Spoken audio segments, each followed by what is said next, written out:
Bullseye here. Welcome to an episode of OPP. This is February 28th, 2024. And tomorrow's leap year day. Weird. I like that. So it's been a few months again since I've done an OPP episode, and I have quite a few projects to share. So let's just get started. Our first projects are from Humphrey Dun, and he has a few Intarsias to show us. Humphrey made this for an owner of a local lumberyard who had seen a few projects that Humphrey had made, and he asked him if he could make him a bulldog. And this is the project that Humphrey made. And the person just loved it. And the woods that Humphrey used are bocote, aspen, brown heart, Peruvian walnut, maple, holly, and wenge. Humphrey says he's using an AI program to put these backgrounds behind his projects, which I think is pretty cool.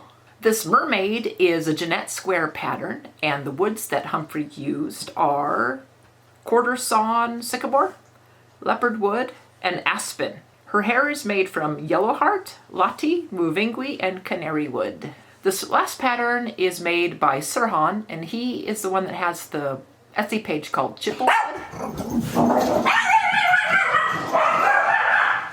And this last pattern is from Serhan, and he has the Etsy page called Chipilwood, and he sells a bunch of patterns. And Humphrey made this one, which is like, whoa, this samurai, I guess it's called.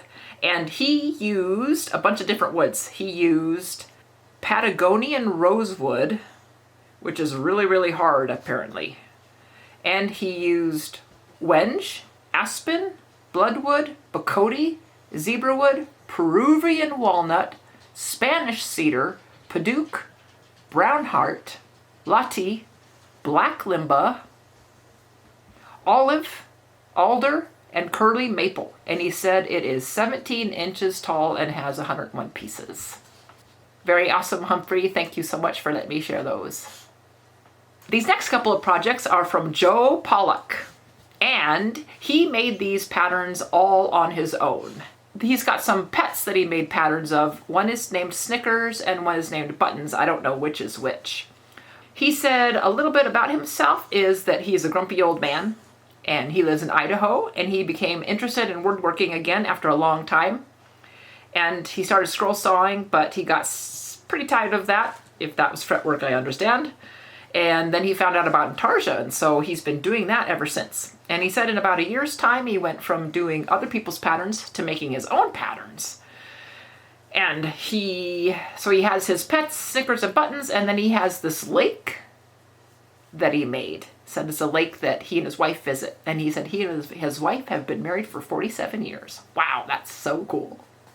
Awesome work, Joe, and thanks so much for sharing those with us. This next project is from Tuttle, and it is a hand-routed plaque for his newborn great-granddaughter. And see, her name is Oakley Ann Smith. And he said he left a little bit of room so that they could put a newborn baby picture on the plaque also. What a wonderful gift for the new family member, and thank you so much for sharing that with us. This next project is from Paul Stevens, and I know that Paul worked on this project for many years, and he got it all done. And this is his first Intarsia ever. Yeah, whoa, what a complex project to pick for your first Intarsia ever. But he said that he gave it to his sister, and he went to her house and he put it on the wall for her, and he said that she was so amazed that she had tears coming down. And I understand that, Paul, because yeah, you did an awesome job.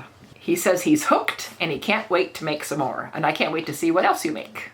Thank you so much for sharing that with us, Paul. You did an awesome job. These next projects are from Phill Gavin. And this first one here is this Koala Intarsia, which is a Kathy Wise pattern. He said that he used some shims to make it 3D, and yes, I can see that. Awesome. The woods that he used are walnut for the tree, oak for the green leaves, gray stain for the ash hardwood on the body, and for the head of the koala. He used white stain for the body and the ears. He used pink ivory for the tongue, which, oh, I love pink ivory, but it's so hard to find. and he used ebony for the nose and the eyes. And it looks great, Phill, thank you. He also made this door topper, and he said it goes on the architrave. I had to look that up, and we just call it molding around the door, but it sits on top of that. And then he also made this game controller out of 5mm white acrylic, and I'm assuming that you cut that out on your scroll saw, because he didn't say anything about 3D printing, but it looks like it could have been 3D printed. But it's a game controller holder, which is pretty cool. He also made a Christmas decoration of a scroll saw and some autumn earrings made out of ash, walnut, and maple. I like the leaves. And he made a Christmas bauble, he said, which is an ornament. I had to look that up too. And he used ash, aroko, and he stained the bell red. These are all Steve Good patterns, he said. He also made this cross and Bible for his uncle, and then he put a little metal Jesus figure onto the cross. He also used 6mm MDF to make some layered patterns, and he painted all those layers with acrylic paint. And all of those are Steve Good patterns too. Thank you, Phill, for sharing all of those with us. These next projects are from Jaquin, Cruz, Garzon, and it's a couple of bandsaw boxes that he made. He said he used pine wood to build these, and then he painted them with chalk paint. And I like that he did the pink, and then he did the green drawers with the dark green handles, and then the inside with the purple looks like it might be flocking. Looks pretty cool. I really like flocking a lot. And then you can see how much room there is in the drawers with the change there and the watch. So thanks, Jaquin, so much for sharing, or Joaquin. Sorry if I'm messing your name up, but thank you so much for sharing those with us. These next projects are from Lorie Scott, and she made some ornaments, and she said she used 1/8 inch Baltic birch, and she said it was so thin she had to stack them and cut them, but then she made them individualized and put the names in there too. She said it was a long process, but she had a lot of fun doing it. She said those were Steve Good patterns. She says that she has a neighbor that loves sunflowers and loves to cook, so she made her this trivet. She used Peruvian walnut, and she said that it cuts like butter, and she loves it and has a beautiful color. I agree with that. She used maple for the inlays and the splines. And then she said she went somewhere and she got a picture of a sunflower transferred or whatever onto a piece of marble. And anyway, it looks awesome, Lorie. So awesome. Very good. I bet she loved it. Thank you so much for sharing those projects with us. This next project is from Melanie Boon, and it is a silhouette carving. The lady that asked Melanie to carve this was an English teacher of Melanie, and this was her granddaughter who was a soccer player and a lacrosse player. But when she was 17 years old, she passed away while she was playing one of those sports. And I don't know any more information than that, but the carving is from a picture that Melanie got of Maddie, and she's along the beach, and she's holding a soccer ball, and then she's also holding a lacrosse stick, and she's watching the sunset. And Melanie took this on, and wow, the piece is 2 feet by 2 feet and 1 inch thick. And she used her carving knives and gouges and Dremels, and she used acrylic paints and put a finish on everything. The grandmother of Maddie was so extremely excited with this project when Melanie was done and appreciative, and it's pretty awesome, Mel. I didn't realize when you were carving it how huge it was. You really did an awesome job, and what a great memorial for Maddie Potts. Thank you so much for sharing that with everybody. These next projects are from Ron Ostromecki, and this first one is a Dragon Intarsia by Judy Gale Roberts. He has a friend who has a brother who loves dragons and has asked Ron to make him a dragon for a long time, and Ron has been wanting to make this one, and he made it. He said the woods that he used are aspen, walnut, cedar, and spalted hackberry. So I'm wondering, is the spalted hackberry the belly? Because I'm loving the belly color. Yeah. And then he did this fretwork of Mary and the Christ child, and he made 12 of these. Not just one, but 12. You always amaze me, Ron. Whew! I really like that you have blue in the background. I think it really brings it out. He used an image, a Bodas image. I'm not sure what that is, but it's something he found on the internet. So very good, Ron. Thank you so much for sharing those with us. This next project is from Jim Murrow. It is an Intarsia cat, and the pattern is from Judy Gale Roberts. And it goes on the architrave. That's what we would call it if we were in the UK, but here we call it the molding. So it's a cat that goes on the molding of the door. I love that. He said he made it for an adult daycare center. He said that they had a cat named Edwin that passed away recently, so he made this in memory of Edwin, I think. And then he made 2 Intarsia butterflies. And this pattern is a free pattern that's found online. You can find it if you just, anywhere you look, you'll find it. It's all over the place. Anyway, he said those butterflies are going to be mounted right next to the cat at the facility. So thanks so much for sharing those with us, Jim. These next projects are from Teresa, my cousin in Texas, and they're all pencil drawings. First, we have a couple of cats, which happen to be her son, my other cousin's cats. One is Emmy, covering the face, and this black and calico kitty is Olive. Then one of her drawings made it into a magazine, and I was going to read what it says here. It's about her project. It says, Annie is a unique breed of dog from Louisiana known as a Catahoula leopard. Hi, Gibbs. This breed is not only known for their good noses, but for the colorful leopard patchwork designs on their coats and glassy blue eyes. Her blue eyes and blue patchwork design came out so well that I wanted to attempt to render her in color pencil. I chose to use double-sided Duralar drafting film so that I could use the slice tool for the fine lines of her hair, and that saved me a lot of time in the long run. The background I did on a separate piece of Claire Fontaine pastel mat with pan pastels, then laid my drawing on top. Using the double-sided drafting film, I was able to draw the body on the backside of the film, making it appear more blurred in the background and drawing attention instead to the details on her face and chest. So that's cool, and I didn't realize it was a 9x12. Wow, that's pretty good size. Anyway, it's fun to read some more information about how you did the drawing and stuff, and what you were thinking and all that.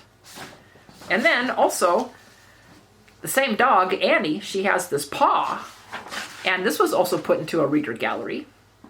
She calls it High Five. Isn't that cool? This is a 5x7. And she says, this is the front paw of my Catahoula leopard dog. She has a patchwork coat that includes a patchwork paw. This paw had the most variation of color. The pad had black, blue, gray, and pink. This made it look very unusual.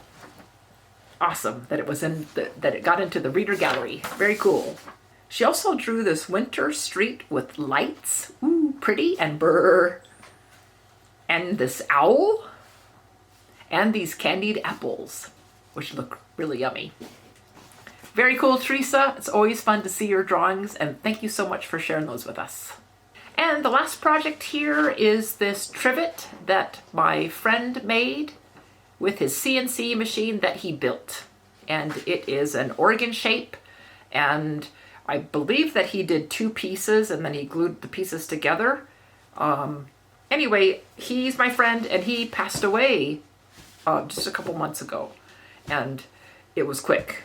So he got sick, and he went to a nursing home, and then he was gone. And it really affected me because it happened so fast. And he lived in Washington, and how I met him was he started watching my YouTube channel, and then pretty soon he was emailing me, and then he became my friend and husband's friend, and he even came to visit us, and he had family in the area. And so he was like almost like a big brother to me, and he teased me all the time, and I could tease him back.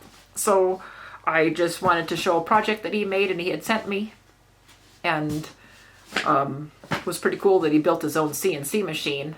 And so his name was Lorie Scott, and I just want to dedicate this episode to him.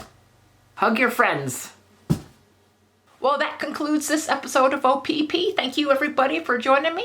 Thank you, everybody who sent in projects and gave your explanations and everything, and let me share them with everybody. And thanks, everybody, for watching. And If you want to send me a project, just send me an email and put OPP in the subject line. Just tell me a little bit about it, give me some pictures, and I'll share it. All right, well, thanks everybody, and we'll see you next time. Bye!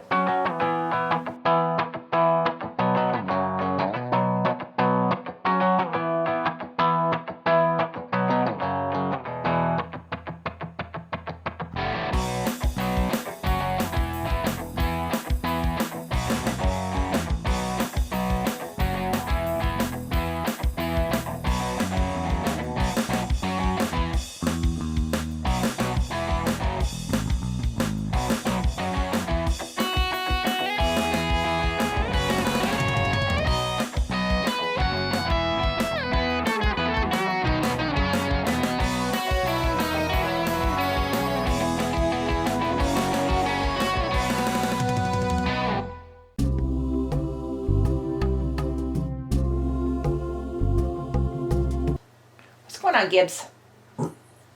What's going on, Wally?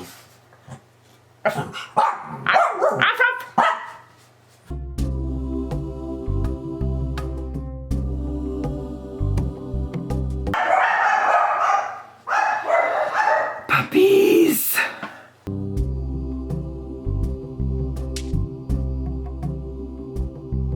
He got an interest in Intarsia, so he's been doing Intarsia.